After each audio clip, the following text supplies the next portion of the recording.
Muy buenos días, distinguidos amigos. Bienvenidos a otra entrega del Diálogo Libre de su periódico Diario Libre, el periódico que más se lee y que más vende en la República Dominicana.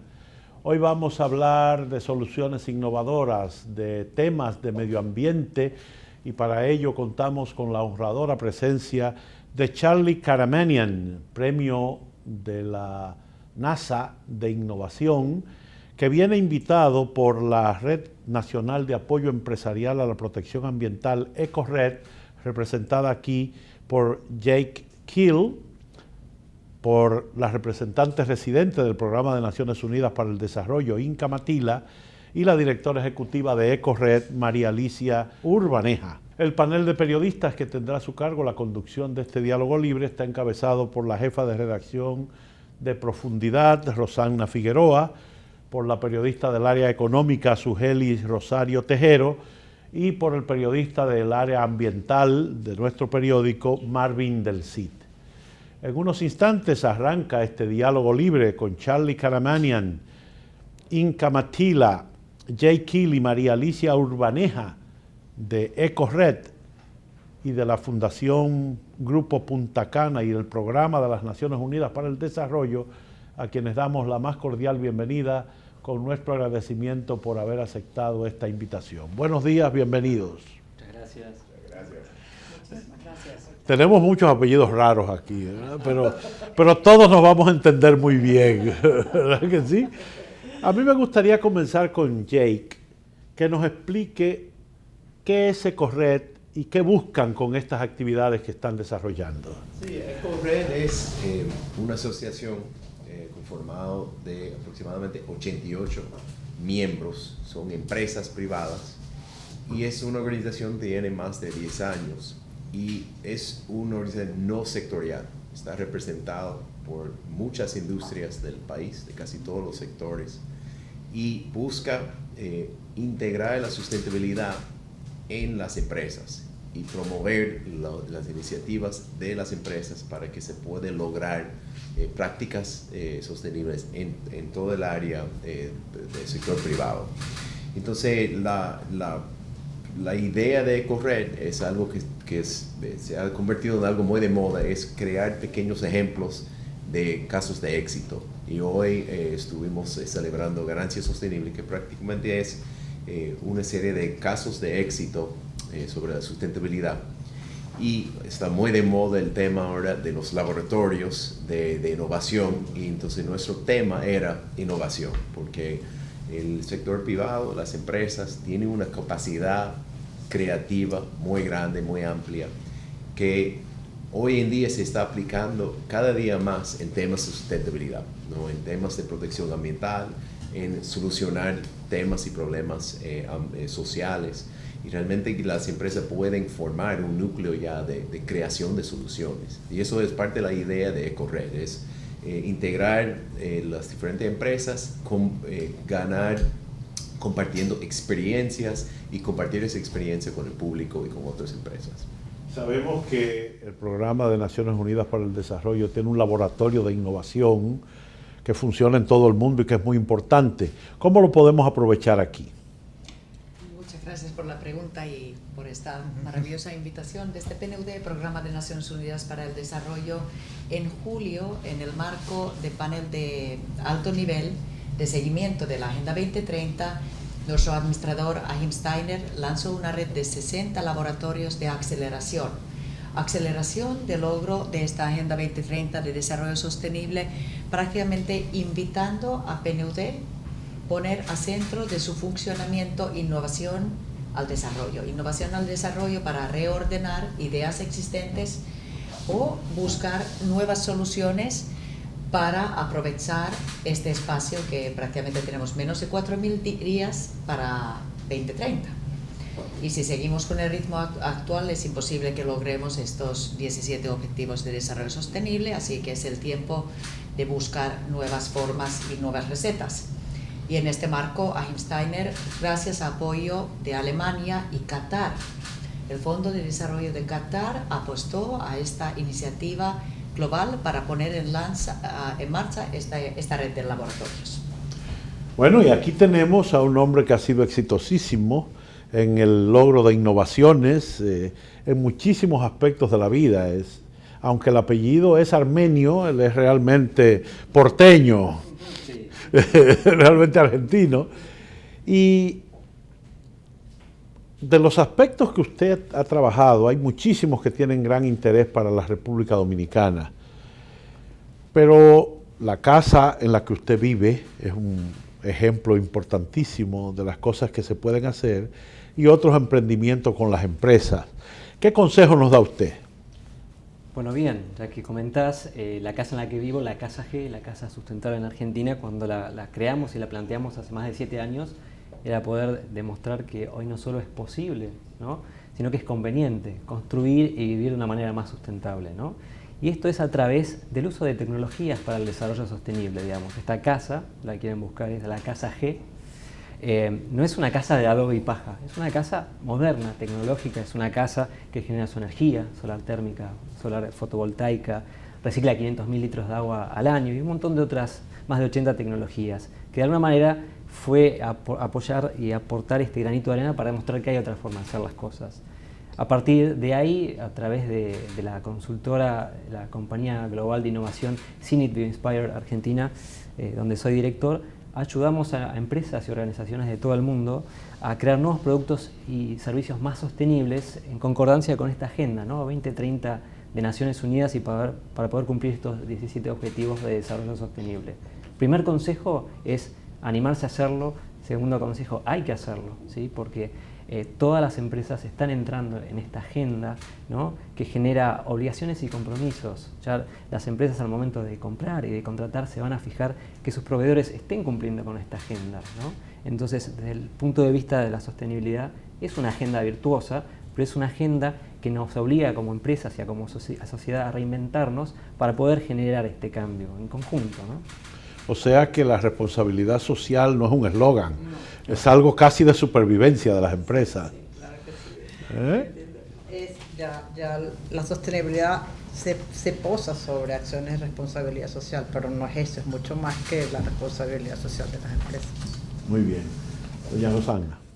Siendo usted director de emprendedores en su país, en su provincia específicamente, y viendo que en países de Latinoamérica, de aquí de la región del Caribe, hay muchos laboratorios de emprendedurismo, ¿cómo usted entiende que esto se puede adelantar, se puede acelerar para que los gobiernos entiendan que es una iniciativa que puede promover y dar resultados a largo plazo? Bien, como toda actividad, como todo negocio, como toda empresa, uno fija objetivos, fija benchmark, dice, bueno, quiero lograr tal cosa, ¿no? Y es a través de la innovación que uno puede acelerar todas esas métricas y obtener mejores resultados. Desde la Dirección de Emprendedores en mi provincia, lo que vemos muchos jóvenes emprendedores comprometidos con este propósito y que ya plantean y crean nuevos negocios que su base, su core es la sostenibilidad. Entonces, naturalmente se está dando una aceleración natural de todas estas iniciativas y tecnologías, porque ya el nuevo emprendedor, ya el millennial, ¿no?, que tanto se ha hablado y que tanto prensa se ha hecho, está ingresando en el mercado laboral y tienen un propósito fuerte, ¿no? Y es este propósito de contribuir con su mundo, con su comunidad. Entonces ya hay toda una camada de nuevos emprendedores y nuevos empresarios que se están dedicando full time a esto. Para las empresas que ya están consolidadas, las pequeñas y medianas empresas, bueno, bien, son oportunidades de poder vender más y mejor, de ingresar a mercados de Comunidad Europea, Estados Unidos, donde ya piden que estos productos y servicios sean sostenibles, ¿no? Y para las grandes empresas es una oportunidad o básicamente casi una necesidad de adaptarse, ¿no?, a la nueva demanda de la sociedad, que ellos sí o sí quieren y prefieren estos productos sostenibles.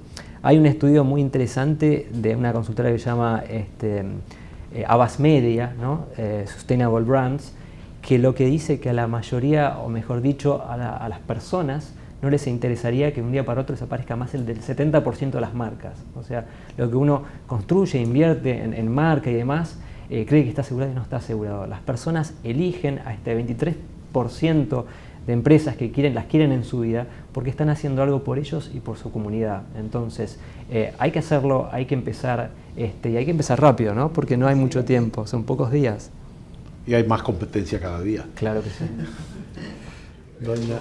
Algo que habló Charlie un poco hoy en su presentación es que va desde el mercado, que el mercado está exigiendo a las empresas hacer cambios y tener más transparencia en sus operaciones, cómo producen su producto. Pero también hay un beneficio casi intangible, que es que las empresas que concentran en la innovación, que tienen una buena reputación en sustentabilidad, atraen talento y mantienen su talento. Y los empleados que creen en una empresa, que quieren estar en esa empresa, que realmente se sientan alineados con la misión y la filosofía de la empresa, se quedan ahí y defienden la marca y son parte de esa empresa. Entonces eso es otro factor muy importante para las empresas. Va mucho más allá que simplemente la imagen que uno proyecta. Que hay un beneficio ahí, pero es un beneficio un poco profundo, ¿no? Yo soy verde, ok, eres verde, pero hay mucha compañía verde. Luego se puede transferirlo a la eficiencia. Si ahorra energía, si ahorra agua, son una compañía más eficiente, produzco ahorros. Pero eso tampoco muchos de los clientes visualizan eso como un beneficio. Dicen que eso es tu operación, tú debes hacer eso. Y luego la innovación da la capacidad de saltar y ser más competitivo en el mercado y ganar espacio en el mercado, mucho más allá de donde está el resto de la competencia. Y eso es los beneficios que atrae la sustentabilidad, que muchas veces se queda en que la sustentabilidad es algo de imagen, y realmente la sustentabilidad es mucho más de imagen, es la solidez, la sustentabilidad de la empresa en sí, le da mucho más competitividad. Muy bien. ¿Sugelis?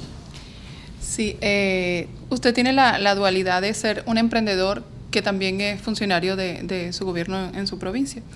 ¿Qué considera que desde dónde tienen que llegar los gobiernos para promover la emprendeduría y la innovación? ¿Dónde debería estar el peso del gobierno? ¿Hasta dónde debe llegar el sector privado para que entre ambos puedan desarrollar ese potencial? Bien, es una buena pregunta y depende mucho del modelo de desarrollo de cada país, ¿no?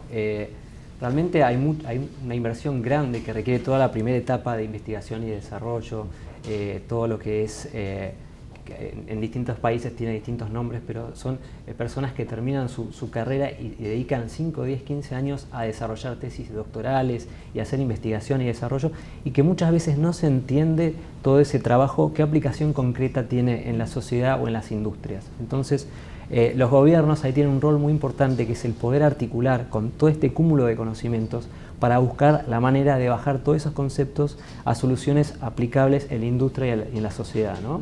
Y ahí, a través de las agencias de innovación estatales, es donde está la mayor fortaleza, ¿verdad? Y es lo primero donde se tiene que articular. Entonces, hay que hacer una inversión en innovación y desarrollo, y es una inversión que muchas veces cuando uno va al Congreso a defender, ¿no?, estos presupuestos, como son inversiones a mediano y largo plazo, a veces ante la urgencia, ¿no?, ante la coyuntura, son difíciles de defender, pero es algo que hay que mantener, porque realmente los países que han progresado, digamos, en la historia son países que invierten un gran porcentaje de su PBI en innovación y desarrollo. Así que eso es un rol muy importante en lo que es, la gestión pública. Don Marvin. Bueno, esta pregunta es para los locales. En la charla del pasado jueves se habló mucho de los objetivos de desarrollo sostenible, ¿no?, y de la Agenda 2030. Sin embargo, en el país tenemos estancada una ley de residuos sólidos desde hace algunos años que no avanza.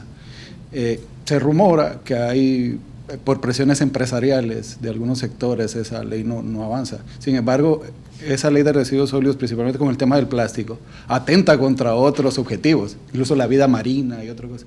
Entonces, ¿cómo ven esa situación? ¿En qué punto estamos? ¿Qué hace falta para que eso avance? Yo diría que la posición en sentido general del empresariado es que hay que tener una ley de residuos, porque empodera al empresariado tomar responsabilidad de los residuos y aplicar soluciones. Lo que se ha tratado de evitar realmente es crear una ley que no va a funcionar, que va a ser impráctico, que va a ser un obstáculo a las soluciones. Y yo creo que en principio la ley de residuos comenzó con el sector privado. EcoRed hace más de 8 años fue que comenzó a hacer todo el alineamiento y promover que se hiciera una ley. Y en todo ese tiempo, hace 8 años, se ha agregado muchos nuevos conceptos que se ha ido agregando en los años, como la responsabilidad extendida del productor, diferentes términos que ya son parte de la ley, que son avances. Y entonces todo siempre requiere un poco de give and take, ¿no? Que sea una parte que hay que ceder y otra parte que hay que defender. Pero al final el objetivo del empresariado es solucionar el problema, porque nadie quiere un tema de desechos. Es algo que atenta a nuestras empresas, tiene un costo a la sociedad y a nuestras marcas, y realmente es un costo adicional que no queremos que exista. Nosotros queremos que haya una solución, pero también hay que estar muy claro de que la solución no puede ser algo que realmente no es funcional. Tiene que ser algo que razonablemente se puede ejecutar. Yo creo que, agregando lo que dice Jake, cuando nosotros empezamos este proceso hace 8 años con la Cámara de Diputados, ha habido un aprendizaje inmenso entre tanto el sector público como desde el sector privado. A nosotros nos tocó consensuar temas con el sector privado que hace años eran imposibles. O sea, cuando se empezó a hablar de la responsabilidad extendida del productor, era lo que el sector industrial entendía que no podía ser. Y realmente nos correspondió a nosotros y la IRD puede dar fe de eso, que fueron años de trabajo y de entender que el tema de la responsabilidad extendida, y la ley tiene el tema de la responsabilidad compartida, porque el ciudadano también tiene una parte que juega bien importante en todo esto, igual el Estado. Entonces ha sido bien, por parte de Corre puedo hablar, bien satisfactorio ver todo el cambio que hemos podido lograr en sectores que antes eran totalmente reacios. Hoy en día el Corre tiene un proyecto de economía circular junto con la IRD y la Asociación de Plástico. O sea, eso es un cambio que hace 5 años yo lo veía imposible. Entonces ya lograr esos cambios, y nosotros de verdad que hemos estado presionando para que la ley se dé. Pasa que siempre los industriales son los malos. Eso es un problema que tenemos que luchar para que eso cambie, y hay que mejorar muchas prácticas, estamos claros. Es más que sabido que las empresas que están en el Corre son empresas que cumplen con el medio ambiente, que tienen su permiso ambiental, que tenemos posibilidad de hablar con propiedad de lo que estamos haciendo. Y por eso yo creo que ahorita el llamado es que todos nos aboquemos, porque todos presionemos para que se apruebe esa ley lo más pronto posible. O sea, hay muchas inversiones que se pueden estar haciendo y que no se van a hacer mientras no hay una seguridad jurídica, hay 1000 cosas que hacer, y yo creo que eso, una vez que tengamos esa ley, va a haber mucha innovación que va a venir a trabajar con los residuos, a mejorar 1000 cosas, el tema de los recicladores informales. O sea, ahí hay un mundo.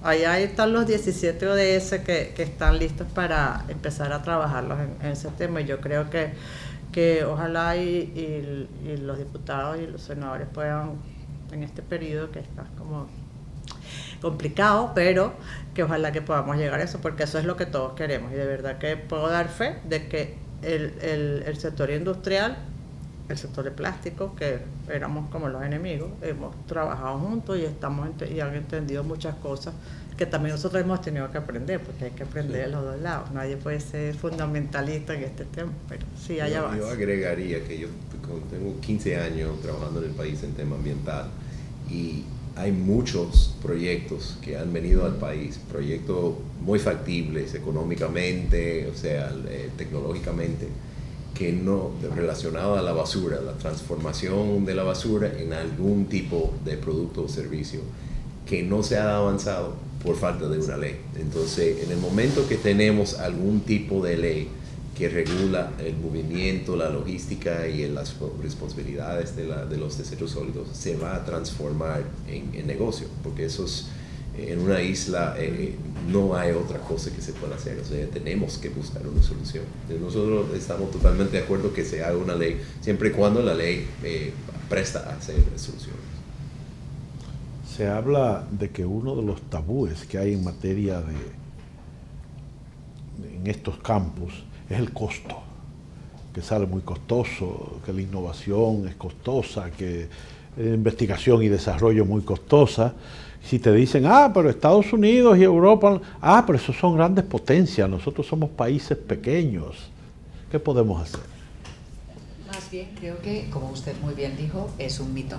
Es un mito porque realmente cuando uno mira la evidencia, mira las investigaciones recientes, está hablando otra historia, está hablando una historia que, a contrario, la Agenda 2030 y las diferentes oportunidades, especialmente en el campo de sostenibilidad, que va mucho más allá de una ideología o una idea de responsabilidad social empresarial, realmente ofrece oportunidades de negocio concretos.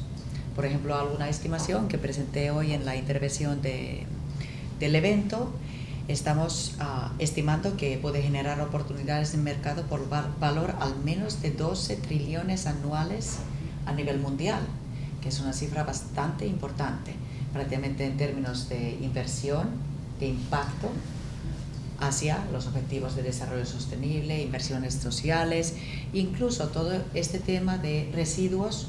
Hay una malconcepción, ahí también hay un error de mercado que no se está aprovechando el valor económico que tiene toda esta problemática. Como muy bien dijiste hoy, basura es un error de diseño.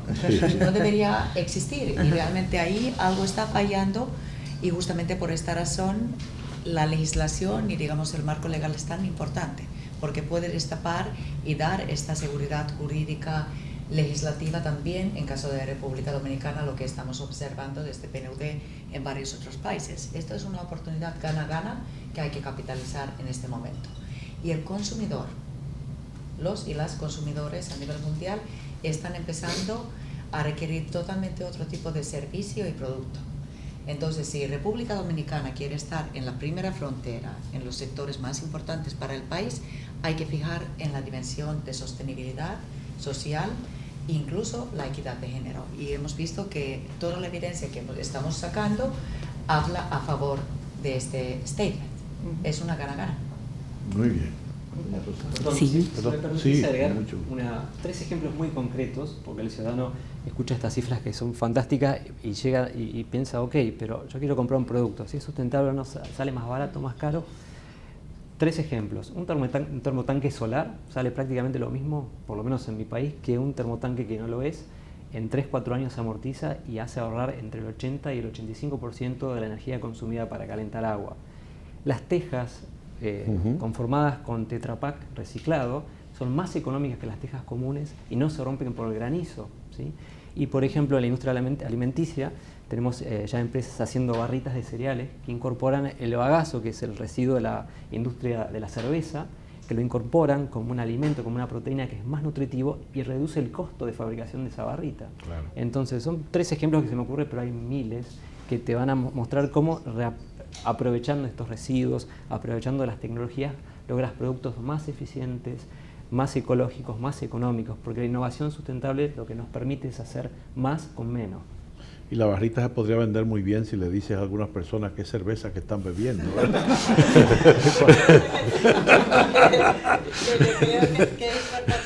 Y es lo que hemos estado hablando en estos días con el tema de la innovación para el desarrollo, que también es simplemente pensar las cosas diferentes, claro. Unir una gente con otra, pensar en organizaciones que se alíen, en alianzas para el desarrollo, que todas esas cosas no van a costar dinero.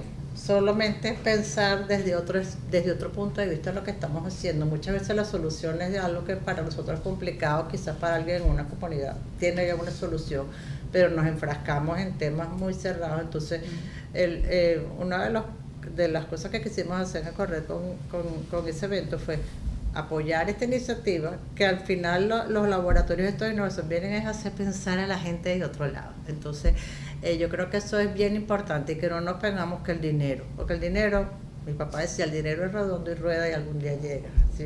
Y lo que lo dirá aquí el gran inventor. Y uno tiene que pensar que uno tiene que arrancar la rueda y empezar a salirse de su zona de confort y empezar a pensar. Y yo creo que las alianzas son lo más importante, o sea, que entre una banca, la academia, la universidad, los empresarios, entre amigos, o sea, vamos a pensar que la innovación puede ser en el cómo hacer las cosas y no simplemente en crear cosas nuevas.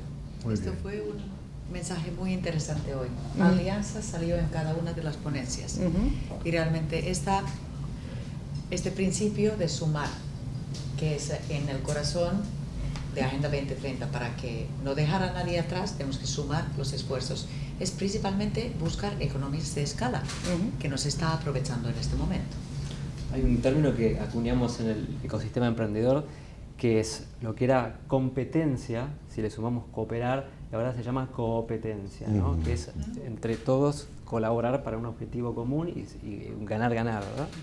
Muy bien, doña Rosario. Uno escucha el discurso de la sostenibilidad a nivel de las empresas, de los organismos internacionales, ustedes que promueven esta, digamos que esta tendencia que marca en el mundo.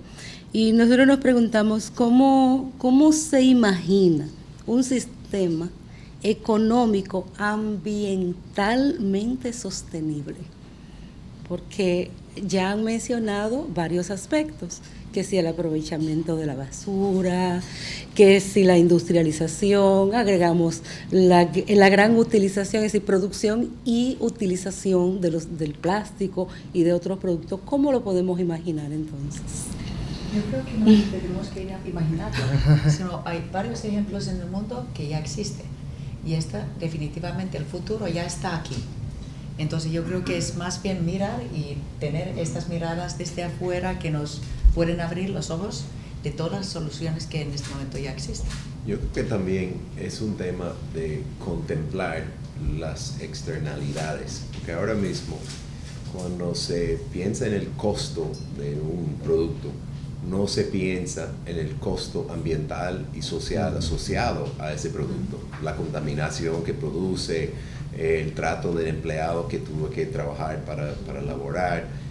Esos costos hay que calcularlo y pensarlo, y cuando se compara con un producto hecho de manera mucho más sostenible, se elimina el costo al final. O sea, la contaminación actualmente es un costo, ¿quién lo asume? La sociedad en general, no la empresa que lo que está produciendo, entonces, ni el consumidor directo de ese producto. Entonces hay que comenzar a tener una visualización de los costos reales.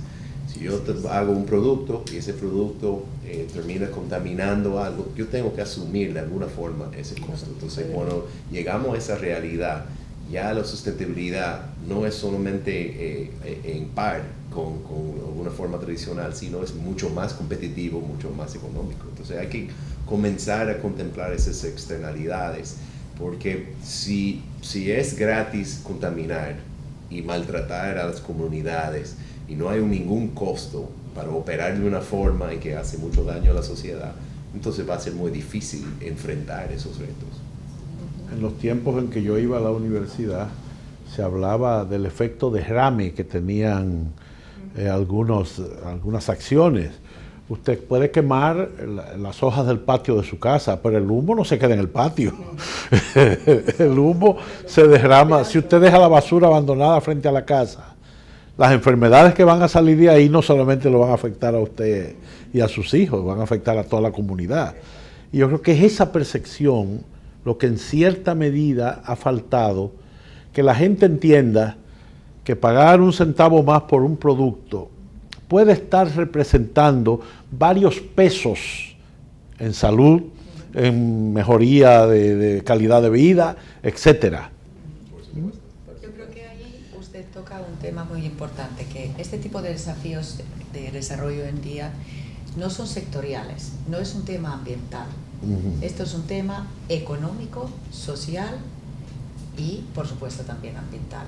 Entonces, realmente aquí, cuando estamos hablando de este ejemplo que presentó, es un tema de salud, es un tema de convivencia, es un tema de gobernabilidad, es un tema ambiental, es un tema incluso de educación. Entonces, esta es la receta, las nuevas tipos de recetas que con innovación sustentable e innovación al desarrollo estamos buscando. Sumar las miradas desde diferentes sectores, desde diferentes competencias, para buscar una mirada amplia que pueda entender las múltiples dimensiones. Exactamente. Por otro lado, perdón, sí. Cuando hablamos de sustentabilidad y dialogamos de un estado actual, estamos hablando de una foto y no de una película, pero en todo lo que son tecnologías, innovación, sobre todo innovación sustentable, nosotros somos parte de un proceso y estamos entendiendo un proceso, ¿no? Vamos a poner un ejemplo, la lamparita LED. En el momento que salió la lámpara LED, estuvieron los adoptadores tempranos, los early adopters, ¿no? Como se conocen, y realmente salía más cara, ¿no? Y la compraban quienes podían hacer esa inversión y recuperarla en el tiempo, porque iban a ahorrar 80% de la energía. Ellos tenían la posibilidad de hacerlo, pero estas personas que pagaron 20, 30, 40% más fueron los que permitieron que esa industria llegue a una economía de escala suficiente para poder fabricar masivamente y que los costos bajen. Hoy todo el mundo, por lo menos en mi país, compra lámpara LED porque la incandescente ya no existe, está prohibida por ley y sale igual o más barata que lo que salía la incandescente y permite a las personas ahorrar más de un 80% de la energía y aparte es beneficiosa al planeta. Entonces, es entender este proceso de innovación y en qué parte estamos parados y la empresa cuál va a ser su rol, si va a absorber parte de ese costo y lo va a recuperar en el tiempo, si va a ser el consumidor, qué segmento de los consumidores van a estar dispuestos a pagar, ¿no? Esto se hace a través de encuestas, de focus group, hay gente que te dice yo pagaría un 30% más, ¿no? Hay gente que te dice está bien 30% más pero no lo pagaría, entonces es parte de este análisis, ¿no? Que tiene que hacer la empresa al momento de lanzar un producto o un servicio más sustentable. Muy bien. ¿Y Azul? Antes, cuando hablábamos de la ley de desechos, comentaba que había muchas inversiones que no se estaban haciendo porque la ley no estaba aprobada. No sé si podrían entrar en detalle de qué proyectos nos estamos perdiendo por ese rezago legal, en la ley. Por ejemplo, en la zona del este, donde tenemos una cantidad grande de hoteles, muchos de ellos tienen producción muy grande, ya tenemos una comunidad semi-urbana bastante grande. Ha venido varios proyectos que decía, yo traigo la inversión, la tecnología, el conocimiento y nada más me tiene que garantizar que toda la basura que produce esa región me llega a ese punto. Y sin una ley no somos capaces de garantizar esa llegada de la basura. Entonces ningún inversionista va a poner 20, 30, 40 millones de dólares en una inversión, en una tecnología que requiere una materia prima que no está garantizada. Entonces eso ha sido el tranque, por lo menos en el este, y en muchos sitios del país tiene que ser parecido, porque si el control y la responsabilidad del desecho está desagregado y no hay una forma de garantizar que llega a un punto para la transformación a un producto o servicio diferente, es muy difícil justificar una inversión, es demasiado riesgoso. Sí.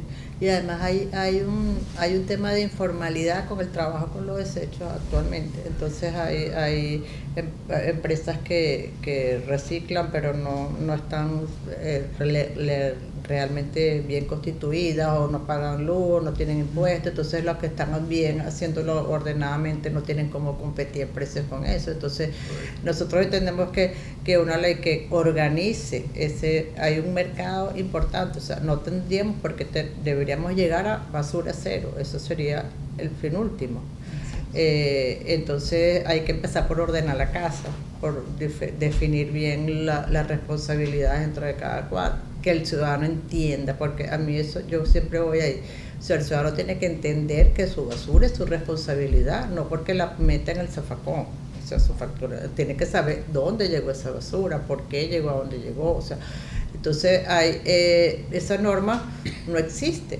Entonces hay un vacío que no permite que tú puedas engranar todo lo que hay que, es un gran engranaje, o sea, vendrá un gran trabajo posterior a la ley de poner en orden muchas cosas que hay que poner, o sea, un tema estructural desde la recolección, o sea, los ayuntamientos gastan la mitad de su presupuesto en recolección, no en disposición final, no pagan nada.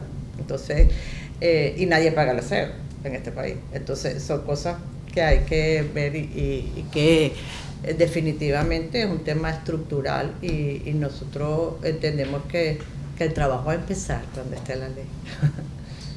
Marvin. Charlie, en tu charla fue realmente impresionante.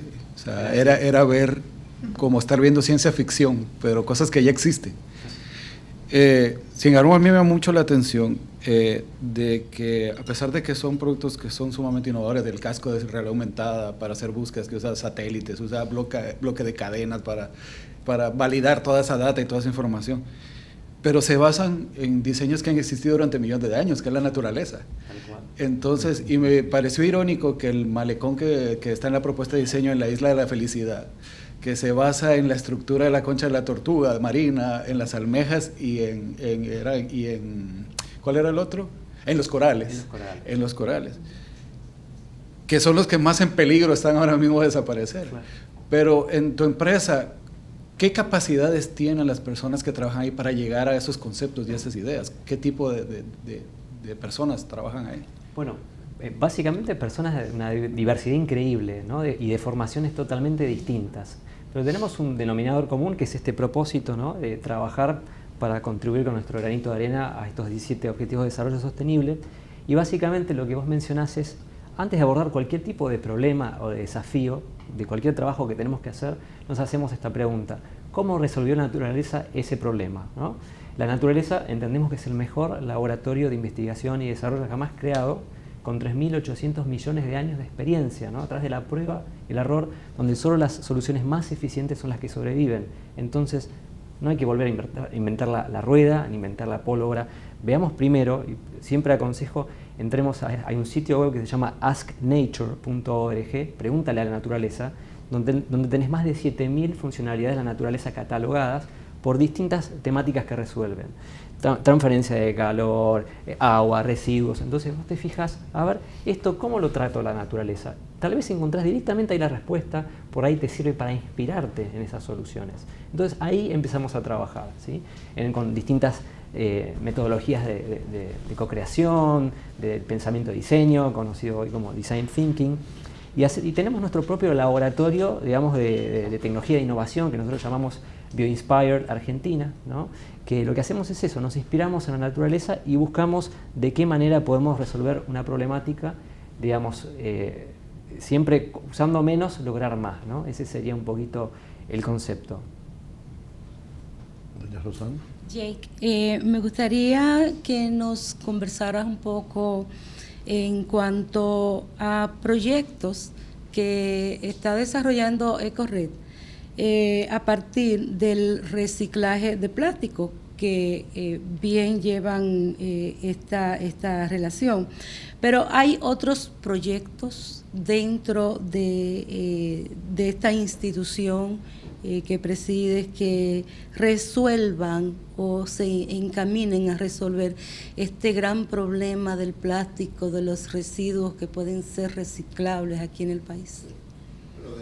El tema de los plásticos indudablemente es algo de gran interés y parte del concepto de EcoRed desde un inicio ha sido agrupar los sectores relacionados al plástico, ¿no? A los productores, los embotelladores, los consumidores, y buscar la forma de qué soluciones se puede crear que están adaptadas a la realidad local.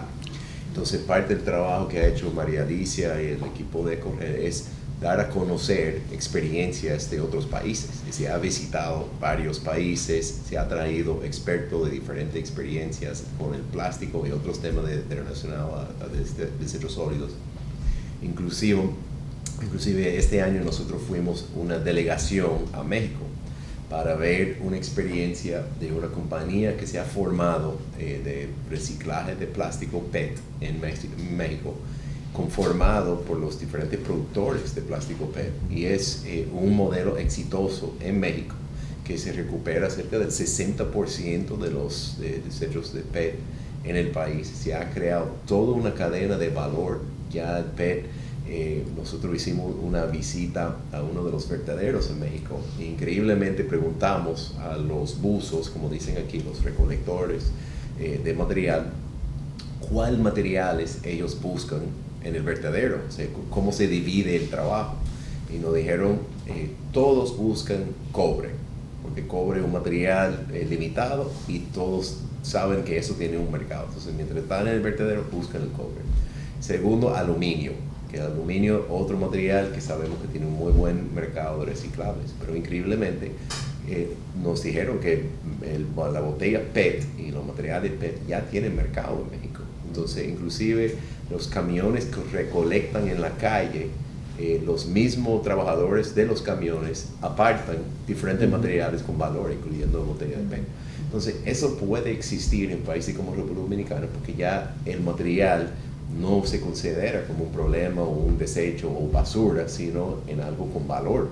Entonces, eso ha sido parte del trabajo de EcoRed, es traer ese conocimiento, enseñar esos diferentes tipos de ejemplos de cómo pueden funcionar aquí, agrupar los diferentes actores en que consiste ese mercado y tratar de lograr y eliminar los obstáculos a la implementación de soluciones. La ley es uno de los obstáculos, trabajo con ayuntamientos, comunicación con el ayuntamiento, pero también el gobierno central y los productores para que se entiendan diferentes puntos de vista. Entonces, EcoRed ha servido como un mediador de ese gran tema, tratando de realmente implementar soluciones. Una cosa que es muy curiosa, nosotros tuvimos un proyecto sobre reciclaje inclusivo durante 3 años en Santo Domingo Este, Samaná y San Pedro de Macorís, para incorporarlos a los buzos en la cadena de valor del reciclaje. Y en ese momento nos dimos que no estaban recolectando PET.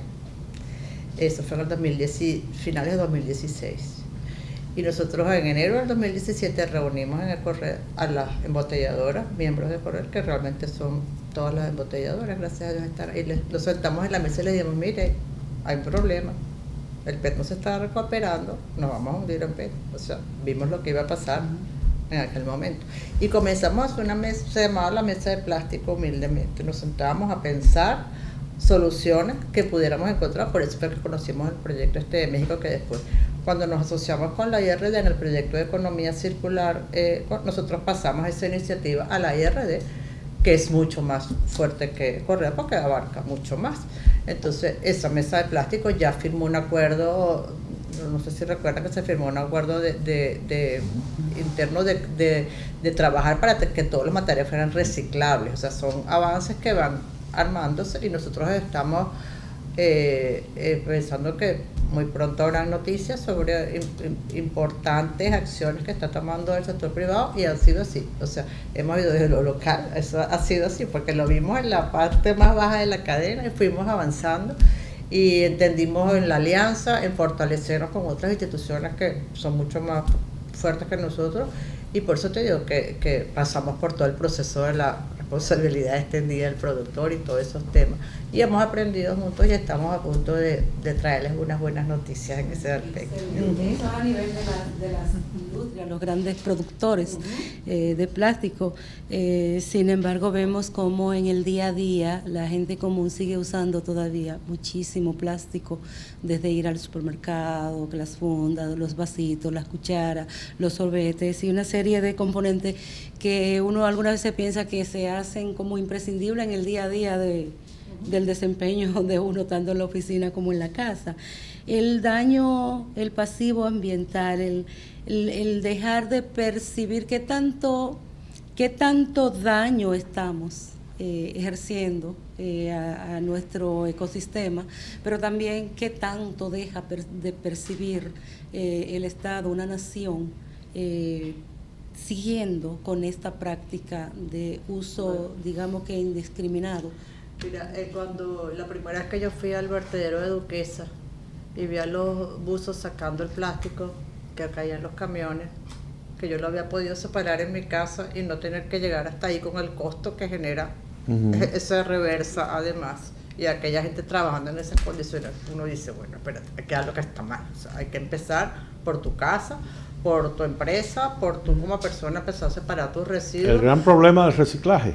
Sí. en el hogar, básicamente. Claro, porque es así, o sea, ya, y a mí la gente dice, no, yo no reciclo porque viene el aseo y lo junto. Bueno, pero es que así le llega el buzo en una bolsita en el vertero, va a ser mejor.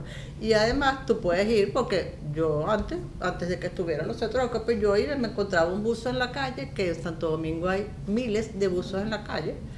Y le dice, señor, ¿usted quiere mi plástico? Yo tengo, le abrí el baúl y se lo daba. O sea, está, y yo creo que el cambio va a venir después que tengamos la ley y hayan sanciones, porque también estamos hablando de eso, que hay que hacer una inversión importantísima en educación, en concientización, en lo que está en la ley.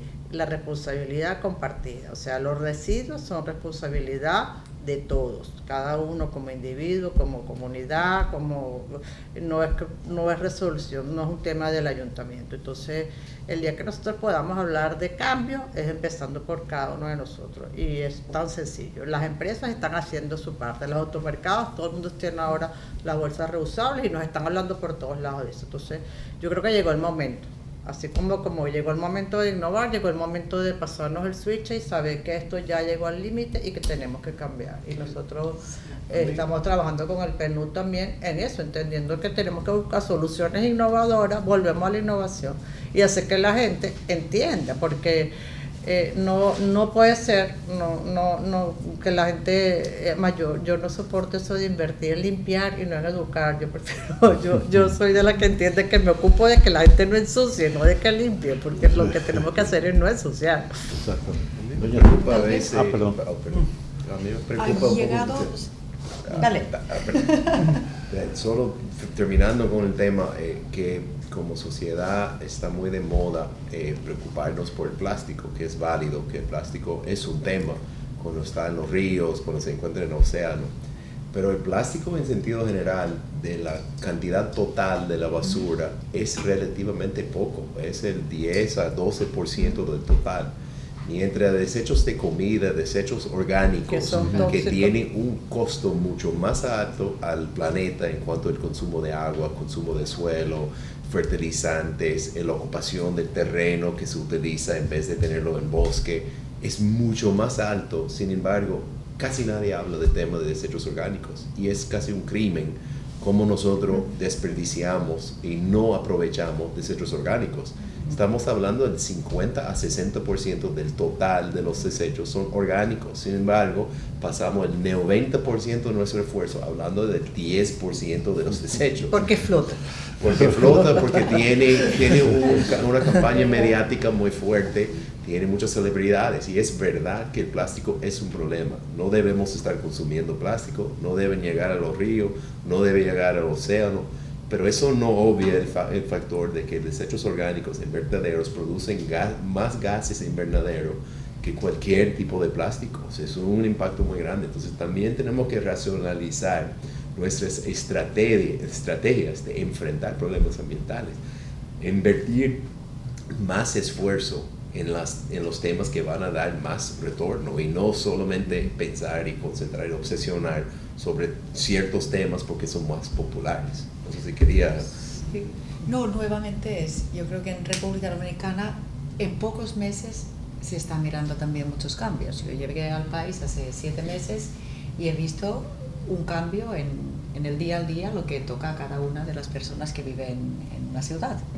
Entonces yo creo que este tipo de cambios se pueden producir muy rápidamente. Eso lo hemos visto en Europa, lo hemos visto en los Estados Unidos, y claramente entender que todo es de alguna manera reusable o reciclable.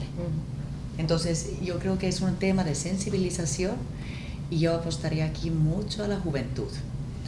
República Dominicana tiene una bolsa de jóvenes que realmente son no es solamente la futura generación, sino son la generación que va a tomar las decisiones más importantes en el país. Entonces yo creo que aquí hay una tremenda oportunidad, porque realmente los cambios en este campo sí se pueden producir rápidamente, las soluciones sí existen, y República Dominicana tiene que tomar más conciencia, porque por ser ubicada en una isla, es ecológicamente y por su biosfera también muy vulnerable. Por esta razón, desde los orgánicos, desde las bacterias, se puede hacer mucho daño a las aguas subterráneas, a la calidad del suelo, a diferentes sectores en este sentido. Entonces, hay una urgencia de actuar, porque no es solamente problema global, es un desafío que toca hoy en día fuertemente a República Dominicana. Muy bien. Doña Su. Aprovechando que habla de esos temas, de los avances que ha habido o no, ¿qué tan lejos está República Dominicana de los objetivos de desarrollo sostenible? ¿Qué tan lejos o tan cerca estamos del cumplimiento? Esta es buena pregunta. Hay algunas proyecciones, lo que se ha hecho, por ejemplo, se sabe que, por ejemplo, en términos de erradicación de pobreza, probablemente con el ritmo actual, República Dominicana está en buen camino. El tema aquí es que no se puede hacer una estimación objetivo por objetivo. Y hoy en día, a casi 4.000 días para 2030, hay que apostar a los aceleradores. Y uno de estos aceleradores es justamente consumo y producción sostenible, que a la vez va a poder tener externalidades y sinergias con otros objetivos y generar estas sinergias positivas. Entonces, en este momento, hacer esta proyección no existen los datos, pero sí existe la sensación de urgencia. Con el ritmo actual no se va a lograr, a pesar que República Dominicana tiene una tendencia muy interesante en términos de crecimiento económico, en varios otros indicadores muy positiva. Entonces, desde PNUD, lo que está en nuestra lectura es que aquí hay todo para lograr, pero hay que acelerar. Muy bien. Don Marvin. Charlie, voy contigo otra vez. Estamos siempre, nosotros, bueno, me tomo en cuenta todavía como joven, que no, ya no soy tan, estamos propensos siempre a adoptar tecnologías y a adoptar lo que otro inventa, innova. Sin embargo, creo que ustedes han sido ejemplo de innovar, de construir, de crear cosas que parecieran imposibles. ¿Qué se necesita en nuestra región? Pues no vamos a hablar de países desarrollados, pero en nuestros países, para tener más personas que tengan capacidad de poder tener acceso a tecnologías para innovar, no para consumir. ¿Qué tú crees que nos hace falta? Bien, primero hay que tener una visión holística de los problemas, ¿sí? Y eso se aprende en la escuela primaria, en la escuela secundaria, no sé acá cómo se clasifica la escuela, que es el aprender a resolver problemas y aprender a resolver desafíos, ¿sí? A trabajar por proyectos. Eso es el 80% del trabajo en el desarrollo de la cabeza de los jóvenes, de entender a trabajar y a resolver problemas en modo desafío. A partir de ahí, los desafíos se resuelven de forma interdisciplinaria, ¿sí? Entonces, cada cual se especializará en lo que más le guste. Hay una metodología que se llama Ikigai, les recomiendo que la busquen, que es un concepto japonés, ¿no? Que se unen 4 mundos, es en el que el planeta nos pagaría por hacer un trabajo, en lo que nosotros amamos, en lo que tenemos la facilidad, y encontrando ese lugar, ese punto en el medio, vas a ser donde te sientas más feliz y puedas contribuir con tu desarrollo y el de tu comunidad.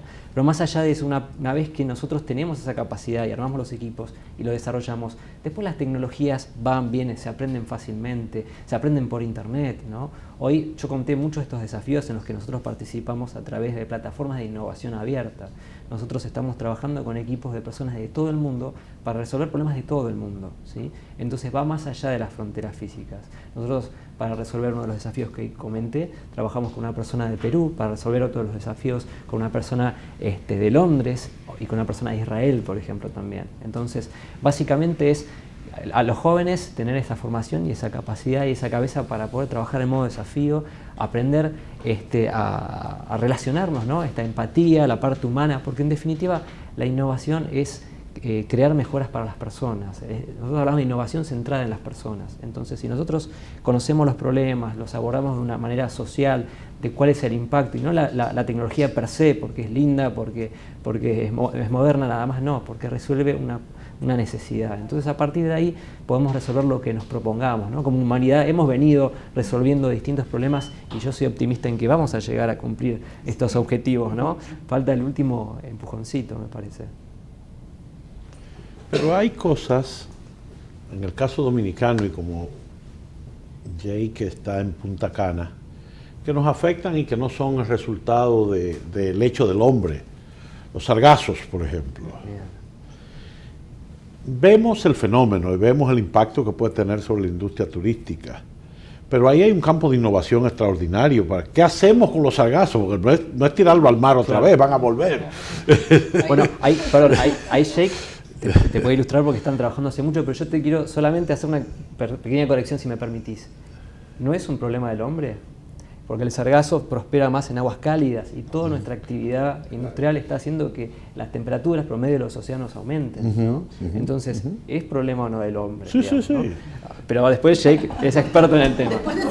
Sí, lo que dice que estamos también supliendo nutrientes al mar, y eso es comida para el sargazo. Entonces, hay condiciones de clima que han cambiado cómo mueven los sargazos, pero definitivamente es un resultado humano, ¿no? Y yo creo que en países en el Caribe, primero que hablar sobre la transformación de un problema como sargazo en otro producto, hay que defender que es la industria principal del país, que es turismo. O sea, tenemos que defender las playas, tenemos que mantener los ecosistemas costeros lo más saludable posible. Y cuando llegamos a tener nuestras costas usables y disfrutables para el visitante, ya se puede comenzar a ver temas de transformación. En Punta Cana se está haciendo ya experimentos con el agua, con el sargazo, pero después de recolectar los sargazos en el agua. Y ese tipo de innovación que trae Charlie puede aportar mucho valor en ver nuevas ideas, nuevas formas de tratarlo y nuevas formas de transformarlo en algo productivo. Sargazo es un excelente ejemplo porque desde PNUD también, en varios países donde operamos, es uno de los temas que comparten el problema, ¿eh? Se comparte el problema y está afectando a varios sectores productivos. Correcto. Pero también es un tema fascinante porque tiene tantas utilidades.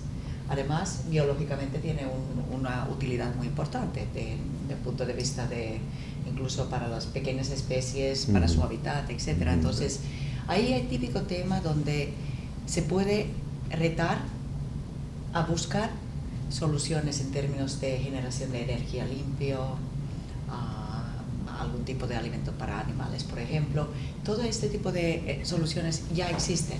Entonces, incluso aquí mismo en República Dominicana hay universidades que han investigado temas de sargazos por años. Entonces, nuevamente es ejemplo de una problemática donde hay que traer los diferentes sectores, actores, a pensar, recolectar el conocimiento que ya existe y a las soluciones existentes poner un buen plus y ponerlo en práctica y empezar a probar si funciona. Sí. Por otro lado, el sargazo entendamos que es la puntita del iceberg, ¿no? También hay un concepto que estuvimos hablando en la conferencia, que es que los mares producen el 80% del oxígeno que respiramos, y básicamente o principalmente a través del fitoplancton, ¿no? Y se está diezmando la población de fitoplancton por tema de cambio climático, ¿no? Entonces, también, obviamente, tenemos que replantearnos la manera en que estamos como sociedad y como industria liberando estas cantidades increíbles de dióxido de carbono y de metano y otros gases de efecto invernadero, pero por otro lado, ¿qué vamos a hacer? Y ahí sí la tecnología nos va a ayudar a poder predecir y hacer estos modelos de simulación matemáticos para poder entender qué va a pasar con este oxígeno, ¿no? ¿Cómo van a responder los mares? Porque los mares son la primera defensa ante el cambio climático, están absorbiendo y acumulando energía, nos están haciendo el favor de retener este problema nuestro, pero en algún momento no van a sostenerlo más y ahí vamos a tener problemas graves y empezamos a actuar ya. Y finalmente, ¿qué vamos a hacer con estos líderes que dicen que no creen en el cambio climático, que dicen que mi país está primero, que dicen que no importa que se queme medio bosque en algún lugar de Sudamérica porque eso va a beneficiar la agricultura y el progreso del país? ¿Qué vamos a hacer? Mira, yo también comenté algo con respecto a eso. Yo soy optimista desde este punto de vista. El consumidor, ¿no? El consumidor, a ver, una persona cada 4 años vota, ¿no? Por sus gobernantes, por las personas que elige para que los represente, para que los gobierne. Pero nosotros como consumidor, cada día, cada peso que gastamos en el supermercado, en la tienda, estamos definiendo qué futuro queremos para nosotros y nuestra familia. Cuando nosotros elegimos, vamos a comprar un producto más sustentable o menos sustentable, ahí y de esa manera nosotros estamos configurando a la industria, a todo lo que viene atrás, más allá de que cualquier decisión de cualquier presidente de país de primer mundo. Muy bien. Pues muchísimas gracias a Charlie Karamanian, a Inca Matila, a Jay Kill y a María Alicia Urbaneja de la Red Nacional de Apoyo Empresarial y Protección Ambiental del Programa de las Naciones Unidas del PNUD y de Innovation Sustentable, ¿verdad?, para decirlo en Spanglish, por su participación en este diálogo libre. A todos ustedes, muchísimas gracias por la atención prestada y hasta un próximo diálogo libre. Buenos días.